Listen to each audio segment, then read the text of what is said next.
네, 이제 2019년도 얼마 남지 않았는데요. 매년 이맘때가 되면 한 해를 되돌아보는 시간을 갖곤 하죠. 네, 그래서 오늘 스마트 라이프 시간에는 2019년 IT 분야의 총결산에 대해 이야기 나눠보겠습니다.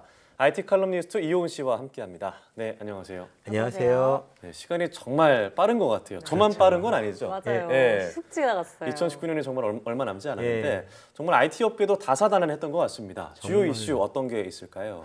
저가 2018년에는 이제 디지털 리스크가 많이 부각된 한 해였다 이렇게 이야기했던 기억이 있는데요. 네. 올해는 이 좋은 일에는 탈이 많다는 뜻인 호사다마와 어울리는 해가 아니었나 싶습니다. 예. 이 폴더블 폰을 출시했더니 문제가 생기고 5G 이동통신을 시작했더니 불만이 끊이지 않았죠. 네. 안으론 타다 같은 이 승차 공유 서비스가 계속 논쟁에 휩싸였고요.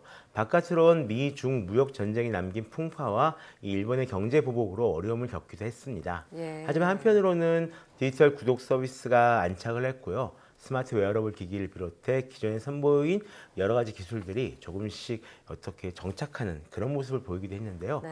뭔가 좋은 일이 일어나기 전에 고생을 많이 한 듯한 한 해가 바로 올해가 아닌가 싶습니다. 네, 호사다마라는 말을 쓰셨는데 정말 그만큼 IT 업계 내에서 여러 가지 시도들을 했지만 또 풍파도 많았던 한 해였습니다.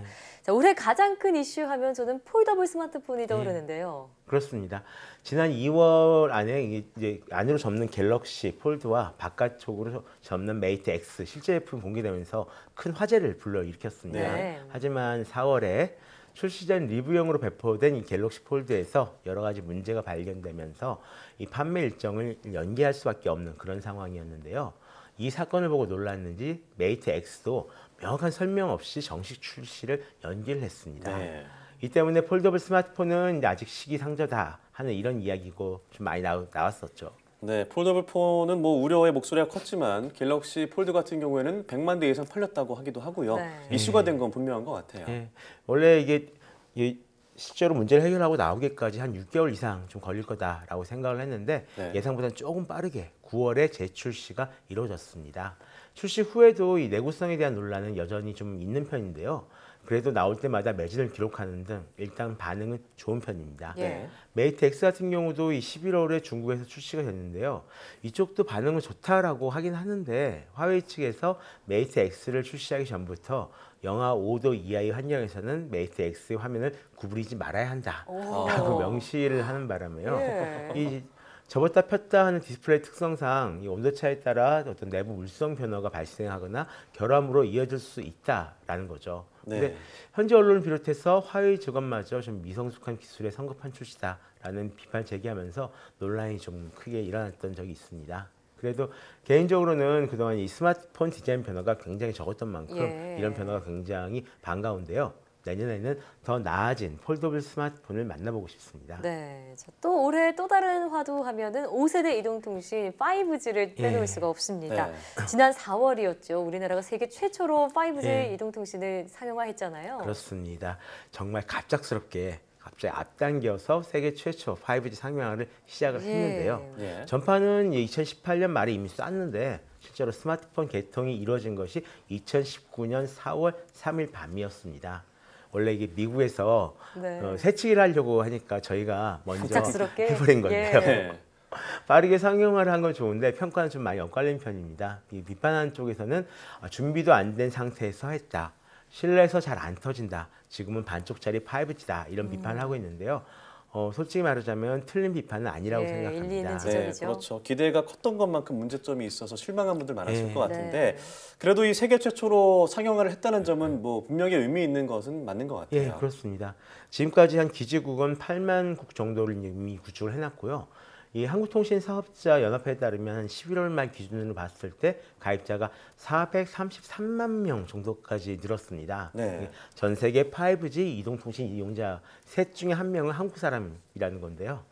중국은 이게 10월 말에 5G 서비스 상용화를 시작을 했고 미국 같은 경우는 지금 주파수 같은 여러 가지 문제로 5G 사업 자체가 좀 지지부진한 그런 상황이 있습니다. 그래서 한국이 좀 확실하게 먼저 치고 나가서 세계 최초 상용화 또 세계에서 가장 빠른 5G 국가 타이틀을 거머쥐고 있는 이런 상황이긴 합니다. 그래서 게다가 이렇게 가장 빠르게 5G 가입자가 늘어나는 만큼 다른 나라도 우리나라 움직임을 굉장히 주목하고 있는데요.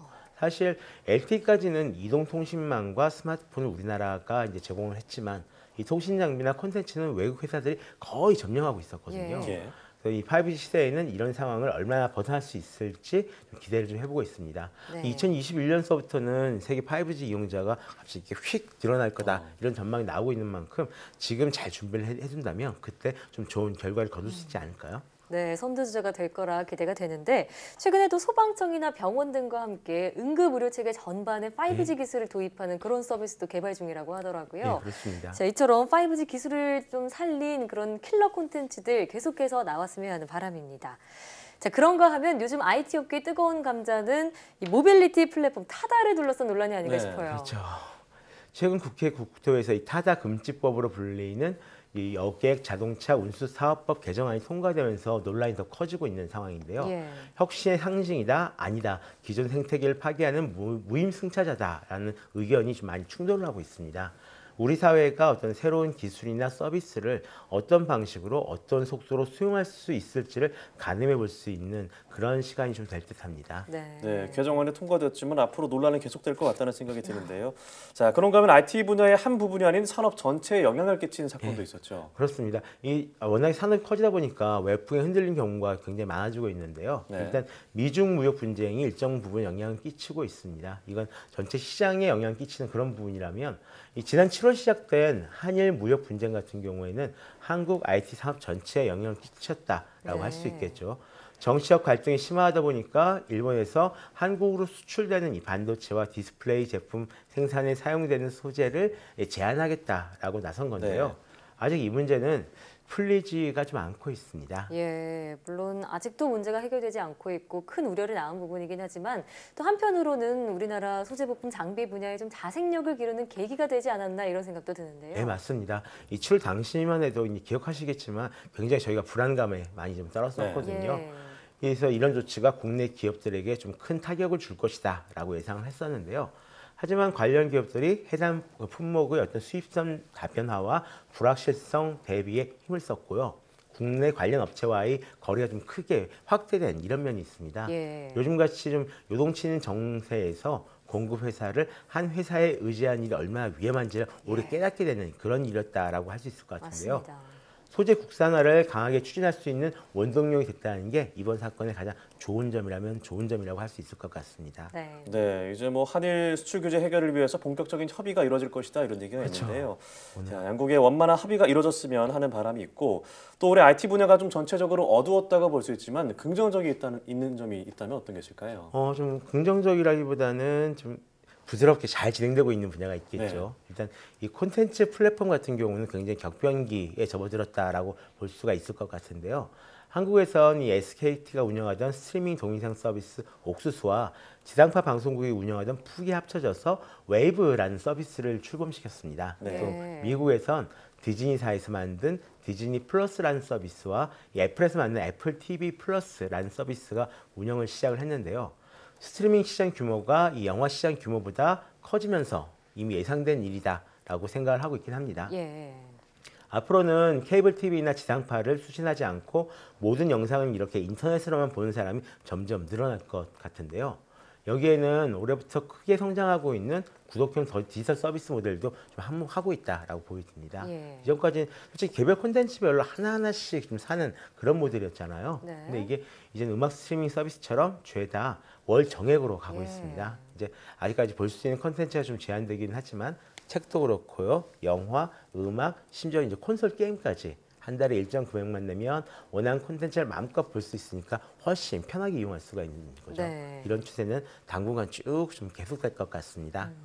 자, OTT 서비스의 확산까지 올 한해 IT 분야 이슈들을 좀 돌아봤는데 네. 내년에는 고생 끝에 보람을 맛보는 그런 해가 되기를 진심으로 바라겠습니다.